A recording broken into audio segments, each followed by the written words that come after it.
Y la detención del multimillonario franco-ruso Pavel Durov en Francia atrajo la atención mundial sobre la importancia de su aplicación de mensajería Telegram para las tropas y propagandistas rusos cuando la ofensiva de Rusia en Ucrania afronta ya su tercer año, Carla.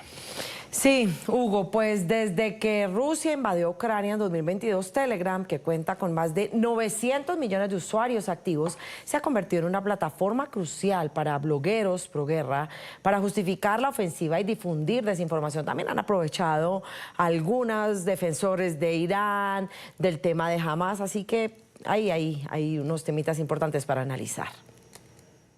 La detención en Francia de Pavel Durov, jefe de Telegram, ha conmocionado a las autoridades en Rusia y a los propagandistas de la guerra en Ucrania, que temen que Durov entregue las claves de cifrado a los servicios de inteligencia de Occidente. Autoproclamado libertario, Durov ha defendido la confidencialidad en Internet y rechaza cualquier tipo de moderación de su plataforma. Moscú intentó bloquear Telegram en 2018, pero abandonó esos esfuerzos 2 años después. Desde que el Kremlin invadió Ucrania en 2022, Telegram se ha convertido en una plataforma crucial para los blogueros prorrusos que justifican la ofensiva. Según los expertos, a la falta de un sistema de mensajería militar, las tropas rusas también han llegado a depender de Telegram en sus operaciones diarias, como la transparencia de inteligencia o el guiado de misiles. El presidente de Ucrania, Volodymyr Zelensky, también publica su discurso nocturno diario en este servicio de mensajería cifrada, aunque para Kiev, Telegram parece carecer de la misma importancia. Aunque los observadores militares no esperan que la detención de Durov tenga persecuciones inmediatas en la guerra de Rusia en Ucrania,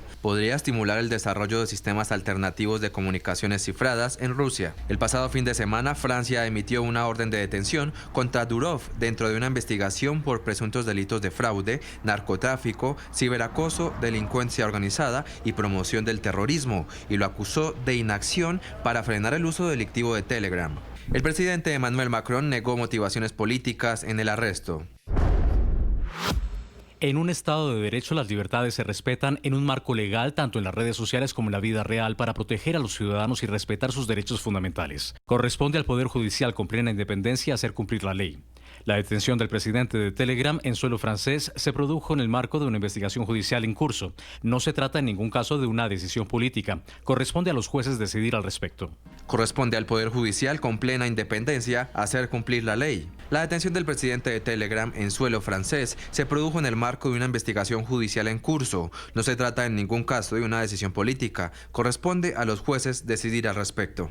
El Kremlin dijo esta semana que los cargos son muy graves y advirtió a Francia que no intente intimidar a Durov. Personalidades como el magnate Elon Musk califican las acciones de Francia de asalto a la libertad de expresión, mientras que Telegram debería ser más responsable con sus contenidos. Bueno, vamos a hablar de este tema con un experto, es Marito Pino, precisamente experto en reputación digital y redes sociales. Bienvenido, Marito, al programa de la mañana de NTN 24. Muchas gracias, Hugo. Muchas gracias, Carla. Pues saludos a todo el auditorio. Bueno, qué cantidad de problemas en la que está metido Pavel Durov, ¿no? Lo están señalando, además de ser cómplice de ayudar a estafadores, lavadores de dinero, narcotraficantes y personas que difundían temas de explotación sexual infantil. Todo un problema de grandes proporciones, Marito. ¿Cómo entenderlo? Bueno, digamos que hay que entender varias cosas. Uno, hay que entender cómo funciona Telegram. Digamos que eso es lo primero que tenemos que poner en la mesa, y es que Telegram es una plataforma de mensajería cerrada, encriptada, en la que pues básicamente Telegram no ha querido darle ninguna información a ningún gobierno sobre quiénes son los usuarios, cómo se comportan, creyendo, pues basados en esta idea de la libertad, la misma que tiene X, en que los usuarios tienen una libertad de expresión total. Entonces, desde ahí se vienen empezando a generar varias complejas situaciones, y pues una de esas es, como tú bien mencionas, todo esto que se les atribuye de que pues tiene una investigación preliminar ahorita de fraude, tráfico de drogas, ciberbullying, crimen organizado y terrorismo, y están ligadas a que pues Telegram, que tiene su base en Dubái, es importante también decir esto, no ha querido dar información y pues digamos que dicen que está siendo impune sobre lo que está pasando en esta plataforma. Marito, importante esa aclaración, pero aquí, en esto que está sucediendo en esta coyuntura, empieza todo un debate sobre la mesa entre uso de tecnología, protección de datos versus también libertad de expresión. Ese es el debate en este momento que está sobre la mesa, porque ha habido muchos cuestionamientos precisamente en este sentido. De hecho, Elon Musk decía, ¿por qué a Mark Zuckerberg, que también en sus plataformas se divulga mucha información, fake news, pornografía, etcétera, no ha sido perseguido? Es un debate muy, muy interesante. Pues yo creo que es importante que también justo hablemos de eso, ¿no? Digamos que estamos hablando de cómo nos han manipulado o cómo se nos puede manipular a las personas a través de las plataformas sociales, ¿no? También, justo que hablabas de Mark Zuckerberg, ayer, por ejemplo, él reconoce que manipuló bajo la presión de Joe Biden ciertos elementos políticos en Estados Unidos y en el mundo. Entonces, digamos que hoy en día no tenemos realmente legislaciones que nos protejan como usuarios y muchas veces estamos en plataformas que nos desinforman, las personas que desinforman a veces no tienen rostro, son bots o simplemente pues son trolls, y realmente ese control de la información es bien complejo. Lo que tú dices, esta idea de cuál es mi libertad y qué puedo poner yo en Internet y cómo puedo usar una plataforma bajo el control de la misma, realmente es el debate sensible. Pero digamos que también hay que entender que ya hay países que han avanzado eso. Digamos que la Unión Europea, con todo esto, los GDPs, con las políticas de la privacidad, con las políticas de uso, lo está haciendo. Brasil hace unas semanas con un juez contra Elon Musk por no dar información y no hacer un bloqueo de unas cuentas que se les había pedido. En Colombia ya hoy en día también ya se habla mucho de reputación digital y ya estamos hablando que pues, el artículo 12 de la Constitución Política, digamos, nos protege de esa manera. En México de otras maneras. Pero digamos que estas instancias de los megamagnates con un megapoder excesivo como el de Mark Zuckerberg o Elon Musk, pues no los tocan tan fácil como tocan a Pavel. Hay que entender que la red social, bueno, la plataforma de Pavel tiene 900 millones de usuarios, digamos que es una plataforma grande, pero no es un megamagnate, no está en el top 5 los multimillonarios como los otros. También la pregunta que nos tenemos que hacer es, ¿realmente nos quieren proteger? ¿O realmente si hay una condición social y política? ¿O por qué a Elon Musk o por qué a Mark Zuckerberg no los están tocando cuando ha habido casos de pederastía, de violencia, de incitación al odio y muchas otras cosas pues, que vemos en el día a día?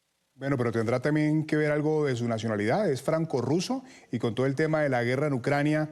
Bueno, esa es mi primera pregunta, Marito, pero también otra cosa para entender, y es que esta encriptación, de la forma en que funciona la red social, no es como una especie de tierra abonada para los criminales. Yo recuerdo que en el pasado mundial se empezaban a gestionar muchas amenazas contra estadios, contra Messi, si mal no estoy, en la que colocaban afiches en forma de amenazas, y todas esas situaciones se daban a través de esta red social. Sé también que ellos han hecho un gran esfuerzo por eliminar cuentas de Hamas y otras cuentas que tienen que ver con divulgación de temas violentos, pero hay algo, tiene que ver la nacionalidad de Pavel Durov con esto, y lo que le repetía, ¿es tierra abonada para los criminales?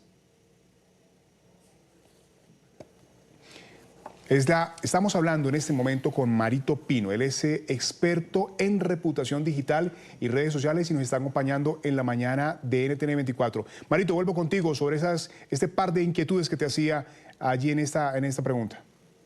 Bueno, digamos que yo creo que el tema de que sea franco-ruso es importante. Digamos que hay una guerra que se lleva librando los 2 últimos años desde la geopolítica, y realmente pues también hay que entender pues la proporción de esto y lo que les comentaba. Digamos que dentro de los grandes, él es el eslabón más débil para poder controlar, digamos, ese exceso de libertad de expresión que tenemos hoy en día. Entonces, digamos que Telegram es un eslabón fácil de controlar frente a los demás. Entonces, yo creo que sí tiene que ver mucho, no que sea franco-ruso, pero sí genera una oleada de preocupación más. Y también entender, por ejemplo, estos temas de que Zelensky o muchos, no solamente los rusos, los franceses, los iraníes, todos usan Telegram, sino que también Zelensky o muchos también están usando estas plataformas como Telegram para poner sus discursos, para poner su información. Entonces yo creo que sí hay una globalidad de la vulnerabilidad dentro de este espectro. Y pues definitivamente pues es entender que tenemos también que regular las plataformas y también tenemos que regular a los usuarios, porque hasta dónde va mi libertad de decir, de mentir, de desinformar, de cometer delitos sin que haya pues ninguna cosa, porque pues tengo un exceso de libertad planteada bajo estas plataformas como X o como Telegram, que abiertamente lo dicen, que definitivamente afectan a las sociedades, porque también hay que entender que este tema no es solamente de violencia, de maltrato, y eso es. Hoy en día tú entras a X o a Telegram y la cantidad de contenido antisonante, la cantidad de pornografía, ya hoy en día ver videos de asesinatos, cosas es común, y eso pues que realmente genera una directriz de hacia dónde queremos llevar a nuestras sociedades digitalmente. No, y la incitación a delitos. Muchos periodistas hemos sido amenazados de muerte y nuestras familias a través de las plataformas. Bueno, y también teniendo en cuenta la personalidad de este señor de Telegram, que ha dado mucho de qué hablar desde hace muchos años, atropelló a un policía en Rusia y se ufanó de ello. Es decir, también le cobran un poquito esa irreverencia y esa ir contrasistema, como muchos le llaman. Marito Pino, experto en reputación digital y redes sociales, gracias siempre por acompañarnos aquí en NTN 24. No, un gusto, saludos y pues nada, cuidémonos de ese mal internet que hay por ahí y pues pensemos antes de publicar. Cierto, cierto, y seguimos analizando este tema porque es que da mucho para hablar. Y saludo a esta hora a Carlos Lara, el codirector ejecutivo en Derechos Digitales, abogado especialista en este tema, en Derechos Digitales y magíster en Derecho y Tecnología. Toda una institución para hablar de este tema. Señor Lara, bienvenido a La Mañana. Buen día, ¿qué tal? Pues ya hablábamos, ya debatíamos con Marito Pino sobre este tema que está sobre la mesa, donde hay una delgada línea, porque soy periodista, soy defensora rajatabla de la libertad de prensa y de expresión, pero ¿hasta qué punto? Es chocante encontrar en Telegram, promoción de Hamas, de grupos terroristas, etcétera, pero ¿hasta qué punto vamos a poder regular ese contenido tan nefasto que encontramos a veces en redes sociales y en plataformas digitales como esta y la libertad de expresión? Bueno, ese punto hasta el cual podemos o no regular es uno que está en constante discusión, porque tal como decía el invitado anterior, hay una constante tensión entre estas libertades y qué es lo que es aceptable para una sociedad. Pero esa tensión se maneja día a día, no es una que podamos definir de forma anticipada, porque esa delgada línea o esa zona gris entre lo que es inaceptable y lo que es un ejercicio legítimo de libertad de expresión requiere negociar a partir del contexto, del contenido específico, de las motivaciones, del idioma y muchísimo más. Y eso varía de contexto en contexto y eso hace muy difícil que podamos establecer obligaciones tan claras y que nos permitan definirlo de forma tan sencilla. Para aumentar con los mismos ejemplos que estabas dando, pensando, por ejemplo, en grupos de Telegram que celebran las muertes en el genocidio en Gaza, los grupos en Telegram para difundir imágenes de contenido íntimo de forma no consentida y así, probablemente esto no fue el propósito con el cual fue creada la plataforma, pero las clases de personas que van a transmitir esa clase de contenidos se van a mover hacia la plataforma que se los permita. Uno de los grandes cuestionamientos de Telegram es la falta de cifrado y el otro de los grandes cuestionamientos es la falta de estándares de derechos humanos para la seguridad de las personas que lo utilizan. Entonces, si a esto le sumamos la debilidad política que puede tener la figura de su ejecutivo máximo, significa que puede convertirse en un blanco mucho más fácil que otras grandes empresas de Internet para la persecución, para convertirlo en un ejemplo y así forzar a una mayor proactividad de parte de las plataformas, tanto en censurar contenido, o inclusive más allá de lo que sea inaceptable, lo que es muy peligroso para la libertad de expresión, y también de cooperar con las autoridades, inclusive más allá de sus obligaciones respecto de lo que la ley determina en cada país. Así que esto es un escenario bastante complejo en que más allá de cuánto regulemos, también esto pasa respecto de cuánta expectativa de protección tenemos de nuestra información y de nuestra capacidad de usar esas plataformas para el ejercicio de libertades. Sí. Señor Lara, ¿esta situación con Pavel Durov de Telegram funcionará para que las plataformas tengan un mejor manejo de la información que allí se publica, para que no sean altavoces de violencia y de odio?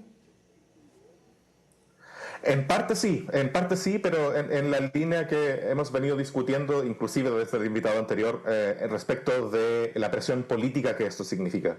Desde la Unión Europea, ya lo comentaban antes, ya hay obligaciones para las plataformas. A menudo en América Latina van surgiendo nuevas iniciativas para regular lo que ocurre en ellas, y también fueron mencionadas algunas. Pero buena parte de esto pasa por reconocimiento de las limitaciones jurisdiccionales de los países, buena parte de esto pasa por la necesidad de cumplir con nuestros estándares de derechos humanos y que por tanto las plataformas no se vuelvan simples motores de ejecución de la intención de ciertos actores gubernamentales en ciertos países, y también, por cierto, de la certeza que tienen las personas de la protección de sus derechos. Una de las cosas que el caso Telegram puede ejemplificar es que una plataforma que es tan cuestionada por su falta de estándares de derechos humanos, por su falta de políticas de derechos humanos, que otras grandes empresas, por cuestionables que sean, sí tienen, significa que en el caso de Telegram hay una mayor superficie de ataque en el momento de existir cuestionamientos, porque se vuelve políticamente, narrativamente, una plataforma de difusión del odio en lugar de un canal más de mensajería o un servicio más a través del cual las personas pueden comunicarse. Pues es un debate muy interesante que está en boca en este momento en todo el mundo y al que hay que ponerle mucha atención. Carlos Lara, codirector ejecutivo de Derechos Digitales, abogado especialista en eso, en derechos digitales, y magíster en Derecho y Tecnología. Gracias por acompañarnos en la mañana. Muchas gracias, buen día.